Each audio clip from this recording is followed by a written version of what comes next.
Baiklah, saya Marsiana Yeni Fikasari, NIM 2021 31059. Di sini kami dari kelompok 7, Dasar Manajemen kelas A, akan mempresentasikan mengenai pengawasan. Di mana di dalam materi presentasi kami ini, yang pertama itu meliputi pengertian dan tujuan, dan yang kedua itu ada dasar-dasar proses pengawasan, dan yang ketiga itu ada metode dan teknik pengawasan tersebut. Baiklah, di sini saya sendiri akan membahas atau mempresentasikan mengenai pengertian dan tujuan dari pengawasan tersebut. Nah, pengawasan ini dapat didefinisikan sebagai proses untuk menjamin bahwa tujuan organisasi dan manajemen itu tercapai. Ini berkenaan dengan cara membuat kegiatan yang sesuai direncanakan. Adapun pengawasan manajemen tersebut adalah suatu usaha sistematik untuk menetapkan standar pelaksanaan dengan tujuan perencanaan, merancang sistem umpan balik, membandingkan kegiatan nyata dengan standar yang telah ditetapkan sebelumnya. Dan adapun tujuan dari pengawasan tersebut ialah itu mengusahakan agar apa yang direncanakan akan menjadi kenyataan untuk dapat benar-benar merealisasi tujuan tersebut. Agar pelaksanaan pekerjaan sesuai dengan instruksi yang telah kesulitan berdasarkan penemuannya tersebut. Baiklah, hanya ini saja materi yang dapat saya sampaikan. Selanjutnya akan disampaikan atau dijelaskan oleh teman saya, Florida. Terima kasih. Nama saya Florida Crispina Lahom dengan NIM 2021 3100062. Saya akan menjelaskan bagian dasar-dasar proses pengawasan, yaitu A. Tipe-tipe pengawasan.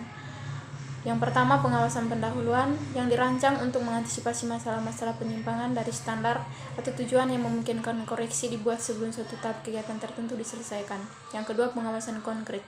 Pengawasan yang merupakan proses di mana aspek tertentu dari suatu prosedur harus disetujui dulu atau syarat tertentu harus dipenuhi dulu sebelum kegiatan dilanjutkan. Yang ketiga, pengawasan umpan balik. Dapat didefinisikan hasil dari suatu kegiatan yang telah diselesaikan. Bagian B, tahap-tahap dalam pengawasan. Yang pertama, menetapkan alat ukur standar, yaitu penetapan standar pelaksanaan mengandung arti sebagai suatu ukuran yang digunakan sebagai patokan untuk menilai hasil, tujuan, sasaran, quota, dan target dalam bentuk standar fisik, bentuk, dan waktu. Yang kedua, menilai atau mengevaluasi, di mana yang dimaksudkan dengan membandingkan hasil pekerjaan karyawan dengan alat pengukur standar yang sudah ditetapkan. Yang terakhir, mengadakan tindakan perbaikan. Fase terakhir ini hanya dilakukan bila fase sebelumnya dipastikan telah terjadi penyimpangan. Dengan tindakan perbaikan diartikan tindakan yang diambil untuk menyelesaikan hasil pekerjaan nyata yang menyimpang agar semua sesuai dengan standar atau rencana yang telah ditentukan sebelumnya. Perkenalkan, nama saya Ferry Ruksbaik, NIM 2021 3166. Dasar-dasar pengawasan. Yang ketiga, pentingnya pengawasan. Adapun faktor yang membuat pengawasan semakin diperlukan oleh setiap organisasi, yaitu A. Perubahan lingkungan organisasi. B. Peningkatan kompleksitas organisasi. C. Kesalahan-kesalahan. D. Kebutuhan manajer untuk mendelegasikan wewenang. Yang keempat, karakteristik pengawasan yang efektif. Karakteristik pengawasan yang efektif ialah: yang pertama, A. Akurat. B. Tepat waktu. C. Objektif dan menyeluruh. D. Terpusat pada titik-titik pengawasan strategis. E. Realistik secara organisasional. F. Realistik secara ekonomi. G. Terkoordinasi dengan aliran kerja organisasi. H. Fleksibel. I. Bersifat sebagai petunjuk dan operasional. J. Diterima para anggota organisasi. Perkenalkan, nama saya Vicky Geralrihi, NIM 2021-31-0081 akan membahas metode pengawasan.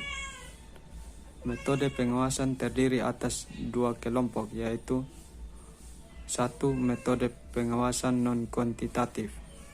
Metode yang sering digunakan adalah pengamatan, inspeksi teratur dan langsung, pelaporan lisan dan tertulis, evaluasi pelaksanaan, diskusi antar manajer dan bawahan dalam pengawasan dan pengarahan suatu kerja. 2. Metode pengawasan kuantitatif. Metode yang sering digunakan adalah anggaran, analisis break, analisis rasio, bagan, dan teknik yang berhubungan dengan waktu pelaksanaan kegiatan. Sekian dari saya, terima kasih. Perkenalkan, nama saya Thomas Badiro, NIM 2021-310079. Yang keempat, manfaat hasil pengawasan. A. Tersedia bahan informasi bagi manajemen tentang situasi nyata dalam organisasi. Yang ke B. Dikenalinya faktor-faktor terjadinya operasional rencana dengan efisien dan efektif. Yang ke C. Pemahaman tentang berbagai faktor yang menimbulkan kesulitan dalam penyelenggaraan berbagai kegiatan operasional. Sekian dan terima kasih.